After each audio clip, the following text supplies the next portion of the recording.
야, 이제 천간에 대한 첫 번째 제1강을 시작하겠습니다. 제목을 오행의 음양이라고 붙였습니다. 중요한 것은 오행이죠. 천간은 오행이 음양으로 된 것이다. 그 다음에 이것이 또 이제 지지로 들어가면 다시 또 분화되겠죠. 지금은 10개이기 때문에 오행의 음양으로서 꼭 들어맞게 대입이 됩니다. 자, 오행이 음양으로 작용을 합니다. 그러면은 그 작용한 결과물이 10개가 되는데, 우선 위치를 좀 이렇게 좌표처럼 본다면 갑병무경임은 오양이다. 을정기신계는 오음이다. 이 둘이 만나는 곳은 중앙이다. 중앙은 토 아닙니까? 무토, 기토. 땅은 중심이 토다. 그래서 오행도 가운데에 토가 있습니다. 사계절을 말한다면 사계절은 몇 가지입니까? 4가지죠. 그런데 사계절을 오행으로 자꾸 대입을 하려는 이런 노력을 합니다. 분명히 사계절이라고 동서고금의 모든, 저도 북반구에서 이렇게 써놨는데 자꾸 5개라고 하다 보니까 이상한 기준을 만들게 됩니다. 그 기준은 다른 게 아니죠. 자, 위가 북이고 아래가 남이고 동서라면 동을 봄이라고 하겠죠. 이름을 지었기를. 남은 그럼 여름입니다. 화의 고향. 서는 가을은 금이 되겠죠. 금, 가을. 북은 겨울이 되겠습니다. 그래서 춘하, 추동이라고 말을 하죠. 여기서 봄에서 여름이 되고, 여름에서 가을이 되고, 가을에서 겨울이 되고, 겨울에서 다시 봄이 되는 것이 지구에, 적어도 북반구, 우리가 살고 있는 대한민국에서의 순환입니다. 이러한 순환이 정해져 있는데 여기다가 오행을 자꾸 집어넣습니다. 자, 목이고, 봄은 목이고, 화는 여름이고, 금은 가을이고, 수는 겨울인데 토가 어디 갔어? 토가 없잖아. 이게 고민이 되는 거죠. 토는 중앙에 있습니다. 중앙토가 있죠. 자, 이렇게 설명을 한 것이 바로 옆에 보이는 이 표와 서로 지금 닮아 있죠. 방향은 좀 달라졌지만 의미는 같습니다. 돌려놓으면 되겠네, 뒤집어서. 그러면 여름에서 토로 자꾸 가야 된다는 고민을 하는 거예요. 토로 가면 이 토가 어느 계절이냐, 이게 또 고민이 됩니다. 그래서 아마 미월일 거야, 여름의 끝에 있으니까, 이렇게 이제 상상을 하는 거죠. 뭐 상상은 자유입니다. 상상을 통해서 많은 발명이 일어나고 학문이 발전하는 거니까 굉장히 중요한 존재입니다. 그러나 상상이 이치 안 맞으면 버려야죠. 이것이 상상의 허용 범위가 되겠습니다. 학문에 의한 상상은 이론적으로나 특히 이론적이죠. 무엇보다도 이론적으로 부합이 되지 않으면 바로 버리게 됩니다. 폐기 처분이죠. 이러한 표를 자꾸 이제 책에다가 그리다 보니 오행론과 계절론이 충돌을 일으키는 것입니다. 삼척동자도 여름에서 가을이 된다는 것을 다 알고 있는데 왜 이렇게 명리를 배우는 사람은 이런 얘기를 하고 있습니까? 참 난감합니다. 자, 이 지구는 토입니다. 뭐 차차 설명은 또 더 자세히 하면 되겠네요. 토라는 지구 위에서 추나 추동이 왔다 가죠. 왔다 가는 겁니다. 고정되어 있는 게 아닙니다. 그러니까 개념을 잘 잡아야죠. 오행의 5개 중에 하나인 토라면 뭐 20% 차지하겠습니다만은 우리 이 땅의 구조는 그렇지 않습니다. 토가 전부입니다. 전부는 아니네. 한 80%라고 하겠습니다. 나머지 20% 가지고 추나초동이 순환하는 거죠. 약 3개월씩. 공감되시죠? 이러한 것을 항상 생각해야만 됩니다. 잊으면 안 됩니다. 물론 10간에 들어가면 어차피 무나 기나 각각 10%씩 차지를 할 수밖에 없습니다. 그럼에도 불구하고 토는 토다. 왜?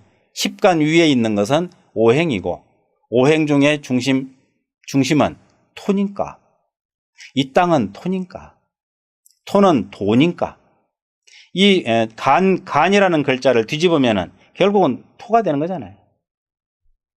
그래서 토의 존재는 다른 사행과 좀 다르다. 이런 생각을 잊지 않았으면 합니다. 그래 놓고서 대입은 똑같이 하더라도 개념 속에는 토는 좀 다르다는 것을 인식하고 들어가면 혼란이 적으리라고 봅니다. 자, 중앙에 토가 딱 자리 잡고 있습니다. 무토, 기토, 양토, 음토. 그리고 나서 한쪽은 세로는 화를 관장하고 있습니다. 토가 중앙에서 딱 잡고 있습니다. 자, 불이, 화를 가령 불이라고 하자. 불은 양의 대표죠. 불이 위로 타오릅니다만은 무조건 타오르는 건 아니고 어디에 중심, 기준점이 있습니다. 그것을 지면으로 보면 되겠네요. 지면에서 위로 타오르면은 그것이 불이 될 것이다. 또 밑으로 가라앉으면은 무거우니까 금이 되고 또 물이 되겠죠. 자, 금이 무거울까, 물이 무거울까? 저울 얘기하는 거 아닙니다. 금보다 더 밑으로 떨어질 수 있는 것이 물이다. 이렇게 말할 수 있지 않겠어요? 그래서 음이 강할수록 밑으로 자꾸 떨어집니다.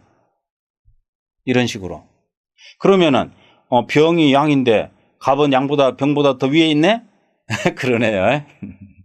예, 꼭 그렇다는 건 아니고 이치상 참고할 수 있겠다는 걸로 말씀을 드리면 되겠습니다. 자, 이쪽 이제 가로로 음 쪽에 정이 있고 또 그 다음에 을이 있습니다. 을정, 그렇죠? 을정, 기, 신, 개로 늘어놓다 보니까 이렇게 되었습니다. 자, 또 신도 있고 개도 있습니다. 음은 청색을 표시를 했는데 사실은 검은색이 될 수도 있습니다. 색깔로 표시하자면 컬러 시대라서 컬러풀하게 색깔을 선택해 봤습니다만은 보통 우리나라 태극을 볼 때 이렇게 선택한 걸 보면 일리가 있지 않겠습니까? 그래서 적어도 음은 청색 정도로 보자. 청색은 목인데 그러면 안 됩니다. 그런 뜻은 아니니까.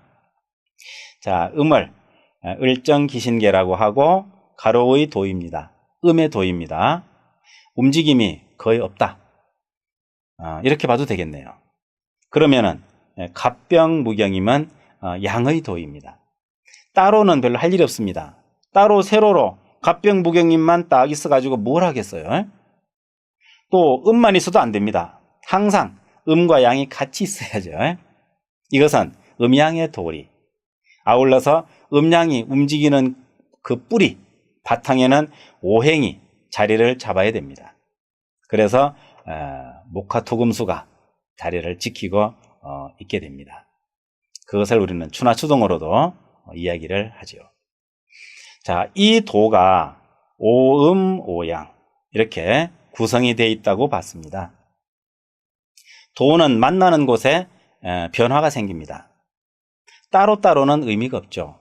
요즘 미국에서는 동성결혼도 법적으로 인정한다 이런 얘기를 하더군요. 그것은 인간이 또 상황에 따라서 만드는 법입니다. 자연의 이치는 생산이 불가능하잖아요. 생산이 불가능하면은 그것은 도는 아니다. 그냥 하나의 방법이라고 보자. 이런 의미를 부여해야 되겠습니다. 분명히 도는 아닙니다. 마음은 도가 아닙니다. 그래서 마음작용에 따라서 그것을 성향이라고 그러나요? 동성이 좋아서 동성과 함께 살겠다. 그거는 뭐 괜찮습니다. 도의 차원에서는 벗어났지만 마음의 차원에서는 뭐 안 될 것도 없다. 마음은 만물, 우주의 주인이니까 이렇게 말하면 되겠네요. 자, 이렇게 해서 도가 오음오양으로 이루어져 있습니다. 이제 차차로 각각 그것을 분해해가지고 자리를 잘 찾아서 정해놓으면 이제 사주를 풀이할 적에 그대로 유용하게 작용하리라고 봅니다. 특히 이 회색 선에 대해서 잊으면 안 되겠습니다. 물론 회색을 선택을 했습니다. 안 보이는 의미로 그렇습니다. 가안이라는 글자가 결국은 이와 같은데 이 회색 선으로서 기준선을 딱 삼아놓고 그 밑에 진행되는 것이라는 의미를 부여했습니다. 상하에서 아래로. 아래에 도가 있다는 것은 뭘 의미하느냐? 간, 십간은 우리 눈에 안 보인다. 우리 감각으로 뭔가 좀 이렇게 이해하기가 좀 어렵다. 그래서 이러한 글자를 만들지 않았을까? 글자 만든 창의를 할배가 이런 생각으로 간은 창제되지 않았을까? 이런 생각을 해봅니다. 그렇지 않고서는 토자가 있는데 도가 위에 딱 드러나면 좋았을 텐데 이렇게 도를 밑으로 넣어놓은 이유가 납득이 안 됩니다. 결국은 간자는 토를 엎어놓은 거잖아요. 물론 길이에 좀 차이는 있습니다만은 의미는 그렇습니다. 그래서 천간, 이 십간에 대한 이해는 오양오음으로 들어가고 그것은 눈에 보이지 않기 때문에 적천수에서도 천간론을 따로 상당한 비중을 두고 논했다고 생각을 합니다. 그런 의미로 이 천간에 대한 공부를 차근차근 해 나가게 되면 막연하던 어떤 것이 좀 구체적으로 좀 체감이 되었으면 훨씬 더 연구에 도움이 되지 않겠나 이런 기대도 해보게 됩니다. 대략 오행의 음양에 대한 설명을 이 정도 드려보겠습니다. 간단한 얘기니까 어려운 건 아니고 아마 참고는 되시지 않았을까 싶습니다. 다음 이야기로 넘어가겠습니다.